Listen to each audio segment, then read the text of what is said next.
गुजरात दंगा तो आप सभी को याद होगा कि इस दंगे में क्या हुआ, किस तरीके के रिएक्शंस हुए और लगातार इसको लेकर एलिगेशंस भी लगे। उस वक्त जब गुजरात में नरेंद्र मोदी मुख्यमंत्री थे, कहा गया कि उस समय मुसलमानों की रक्षा नहीं हुई, या तमाम एलिगेशंस लगे कि मुसलमानों को मरवाया गया। सोनिया गांधी ने तो यहाँ तक नरेंद्र मोदी को कह दिया था कि ये कसाई है, तो गुजरात का कसाई तक कहा था। लेकिन आज हमने एक मूवी देखी है, नाम है साबरमती रिपोर्ट, और इस साबरमती रिपोर्ट में जो चीज़ें दिखाई गई है वो उस गुजरात दंगा से पहले की वो सारी चीज़ें हैं कि आखिर वो दंगा क्यों भड़की, उसकी वजह क्या थी। और आज इसी पर बात करेंगे। हमारे साथ मैं हूँ महादेव बमशंकर, और हमारे साथ बात करने के लिए इस वक्त नितेश मिश्रा हैं, जिन्होंने साथ मूवी देखी है, और साथ में अभिषेक मिश्रा हैं। बात यह है कि एक ट्रेन चलती है, साबरमती एक्सप्रेस, और ये अयोध्या से चलती है, और इस ट्रेन को जला दी जाती है। जलाई जाती है ट्रेन कहाँ पर? गोधरा में। आप समझ सकते हैं कि इसके बाद जब ये ट्रेन जलाई जाती है 59 लोगों की मौत हो जाती है। और उस वक्त क्योंकि केंद्र में मनमोहन सिंह की सरकार रहती है, राज्य में नरेंद्र मोदी की वाजपेयी की सरकार, उस वक्त केंद्र में अटल बिहारी वाजपेयी की सरकार थी, और राज्य में नरेंद्र मोदी मुख्यमंत्री थे। उस वक्त जब 59 लोगों की जान गई, उसके बाद एक तरीके से ये लगातार अलग अलग चैनलों में चलाया गया कि सिगरेट पीने से आग लगी होगी, या फिर कोई स्टोव में खाना बना रहा था 3 दिन पहले ट्रेन में, जाती हुई ट्रेन में, तो हो सकता है कि उस आती हुई ट्रेन में भी खाना बना रहा होगा। दूसरा सबसे बड़ी बात कि कार सेवक इतनी बड़ी संख्या में आ रहे थे, दोगुनी से भी ज़्यादा भरी हुई थी, तो उसमें कैसे कोई स्टोव जला सकता है। साथ ही ऐसा कहा गया कि 7 से 8 कैन जो है वो पेट्रोल डाला गया था बोगी में, 20 लीटर। तो क्या ये कुछ बिना साजिश के संभव है? तो ये जो मूवी साबरमती की रिपोर्ट है, उस पर नितेश का क्या कुछ कहना है, आप खुद सुनिए। 120 लीटर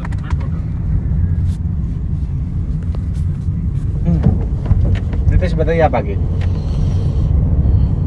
किसी भी घटना का एक बैकग्राउंड होता है, और उस बैकग्राउंड में कोई ना कोई बेनिफिशियरी होता है। तो अगर आप इस घटना का बेनिफिशियरी देखिए, तो चाहे इस देश में कभी भी दंगे हुए या कोई भी ऐसे इंसिडेंट्स हुए, कोई ना कोई उसका क्यूरेटर रहता है, जो एक क्रिएटर होता है, दूसरा उसका बेनिफिशियरी होता है जिसको फ़ायदा मिलता है।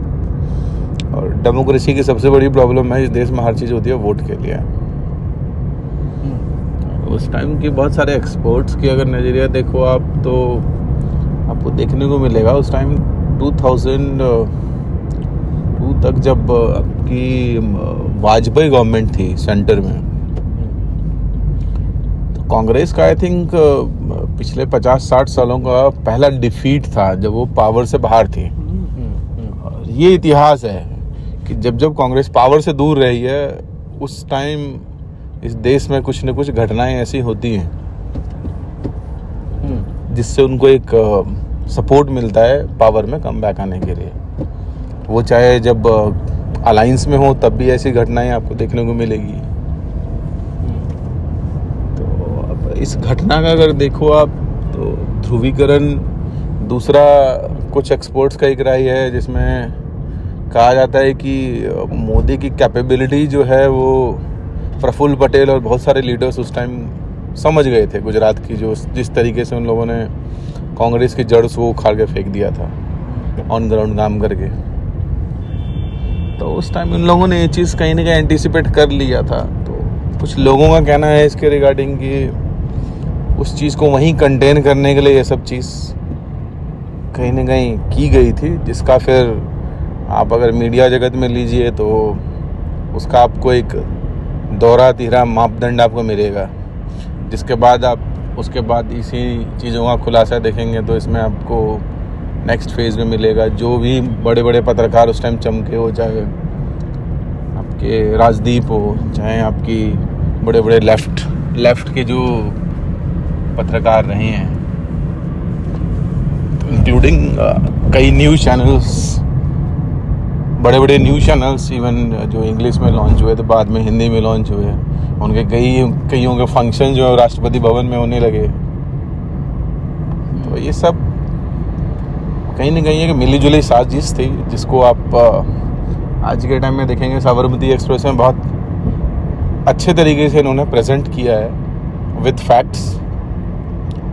और बाद की जो सुप्रीम कोर्ट की रिपोर्ट्स थी कमेटी की, उन सब चीज़ों को कंक्लूड करके जिसने ये बहुत क्लियरली मेंशन किया है, ये कॉन्स्पिरेसी थी जो प्री प्लान्ड कॉन्स्पिरेसी थी। बट अल्टीमेटली गुजरात की पब्लिक ने उन चीज़ों को सक्सेस होने इसलिए नहीं दिया क्योंकि उसके जस्ट इमीडिएट गुजरात इलेक्शन हुआ और जो नरेंद्र मोदी थे दोबारा पावर में लौट के आए। तो कॉन्स्पिरेसी जितनी सक्सेस लोग एक्सपेक्ट कर रहे थे उतना हुआ नहीं। तो ओवरऑल देखेंगे तो मूवी का पिक्चराइजेशन अच्छा है, अच्छे तरीके से उन्होंने प्रेजेंट किया है। जो इंसिडेंट्स उस टाइम था एक थोड़ी सी रैशनैलिटी मेंटेन करने की कोशिश की है। क्या खास बात लगी?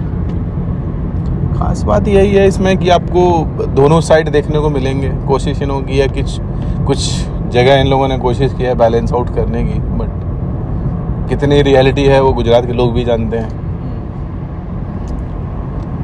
बाकी एटलीस्ट एक अननोन फैक्ट जिसको मीडिया है बहुत सारी चीज़ों में दबा दिया गया था जो लोग नहीं जानते थे। क्योंकि आप गोधरा के ऊपर दंगे देखेंगे तो 15-20 से ऊपर मूवी डिफरेंट लैंग्वेज में ऑलरेडी बन चुकी हैं, लेकिन इसके ऊपर कोई मूवी आज तक एक नेशनल लेवल पे कुछ नहीं बनी है। ना लोगों ने इस पर कभी फोकस किया, ना कभी रिपोर्टिंग हुई। एक डार्क साइड बोल सकते हो आप, डार्क एज था जिसमें उस रिपोर्ट को दबा दिया गया, इस इंसिडेंट्स को। नहीं तो इस देश में तो किसी के फ्रिज में कुछ मिल जाता है तो उसका ही बवाल कट जाता है। बट अब 59 लोगों की जो उस दुर्घटना में एक्सपायर हुए उनके बारे में लोगों ने कभी बात ही नहीं करी। क्यों लगता है कि क्यों फैक्ट्स नहीं अब तक सामने आए थे इस बारे में? इसका सबसे बड़ा रीजन पॉलिटिकल बेनिफिशियरी जो है वो तो है ही। अल्टीमेटली इसका बेनिफिशियरी कोई नहीं है। अल्टीमेट बेनिफिशियरी इस देश में जब भी कोई चीज़ हुई है पॉलिटिकल बेनिफिशियरी ही हुए हैं। और जैसे मैंने आपको बताया, जब भी कोई चीज़ कांग्रेस सत्ता से बाहर होती है तो ये सब चीज़ें देश में हमेशा हुई है और इसका हिस्ट्री है। तो आप कहना चाह रहे हैं पॉलिटिकल गेन करने के लिए सब हुआ था? बिल्कुल। आप अगर इवन गोधरा की सुप्रीम कोर्ट की रिपोर्ट देखें आप, जब 2 SIT के बाद सुप्रीम कोर्ट ने कंक्लूडिंग रिमार्क्स दे के जब रिपोर्ट पब्लिश करी, उसके बाद भी इन्होंने कई बार रिव्यू पिटीशन डलवाई। तो जिसके बाद सुप्रीम कोर्ट ने क्लियरली बोला ये उस टाइम की सेंट्रल गवर्नमेंट और बाकी सारी एजेंसीज की बहुत बड़ी कॉन्स्पिरेसी रही है। तो अगर आप न्यायालय है उस पर भी अगर भरोसा करें तो उसने भी गोधरा के ऊपर रिपोर्ट पे भी उन्होंने बहुत क्लियर बोला है। साबरमती तो चलिए इन्वेस्टिगेशन उसके बाद हुआ या फिर देखने को बाद में, बट गोधरा के ऊपर जिस तरीके से चीज़ें उछाली गई, या कांग्रेस ने उस टाइम सत्ता में थी, पूरा पावर और जो चीज़ यूज़ कर सकती थी सब किया उसने। फिर भी सुप्रीम कोर्ट की एक निगरानी में रिपोर्ट जो सबमिट हुई है उसके बाद उन लोगों ने क्लीन चिट दिया है, प्लस एक रिमार्क्स के साथ। तो कहीं ना कहीं आपको समझ में आएगी बेनिफिशियरी कौन था, प्लान करने वाले कौन थे, क्यों हुआ ये सब चीज़। क्योंकि राम मंदिर, क्योंकि अगर इसका आप एक बैकग्राउंड देखेंगे तो अल्टीमेटली क्या है, राम मंदिर ही तो था। उससे जुड़े हुए लोग आए, उन्होंने बड़ी प्लान तरीके से जला दिया। राम मंदिर का बेनिफिशियरी, रोकने का बेनिफिशियरी सबसे बड़ा कौन है? अगर पॉलिटिकल पार्टी में देखोगे तो कांग्रेस। क्योंकि जब से ये मुद्दा हुआ है तब से आप देखिए कांग्रेस के जितने लीडर्स हैं या जितने भी लीडर्स कम वकील हैं तो सारे उसके अगेंस्ट में लड़ते हैं। तो एक ही पॉलिटिकल पार्टी का ये एम्बिशन हमेशा से रहा है, जो भी हिंदू से रिलेटेड कोई भी चीज़ है उसको रोक दो या ख़त्म कर दो।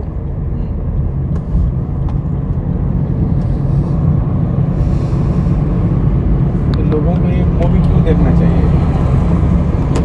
फैक्ट्स है, लोगों को एक्चुअली क्या फैक्ट्स हैं, क्या सही है, वो जानने का एक हक भी है, और जब वो जानेंगे तभी आप आगे की चीज़ें डिसाइड कर पाएंगे।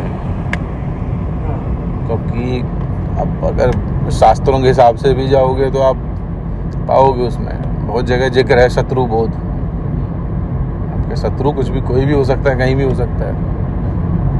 लेकिन ये सब चीज़ जानने से आपकी एक अवेयरनेस होती है। लेकिन एक फिल्म पर कितना भरोसा किया जाए वास्तविक फैक्ट्स के लिए कि फिल्म अगर दिख रही है तो फिल्म facts सही होगी। ये फिल्म कोई फिक्शंस नहीं है, उन्होंने कैरेक्टर्स लिए हैं, बट जो इंसिडेंट्स उन्होंने रेफर किए हैं, चाहे वीडियोस फुटेज यूज़ किए हुए, एक्चुअल फुटेज यूज़ किए हुए विद डिस्क्लेमर उन्होंने डाले हैं। सेम थिंग जब उन्होंने क्लियरली मेंशन किया है, जो सुप्रीम कोर्ट की जजमेंट रही है क्लियरिफिकेशन रिपोर्ट के ऊपर, वो उन्होंने बिल्कुल एंड में डिस्क्लेमर के साथ दिखाया है। उन्होंने सुप्रीम कोर्ट की भी जजमेंट यही रही है, तो उन्होंने जस्ट एक पिक्चराइजेशन करी है based on the reports and their research.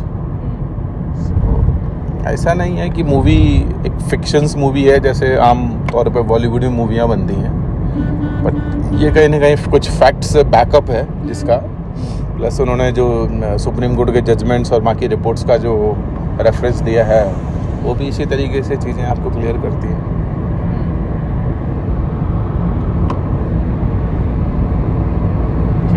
ठीक है, थैंक यू।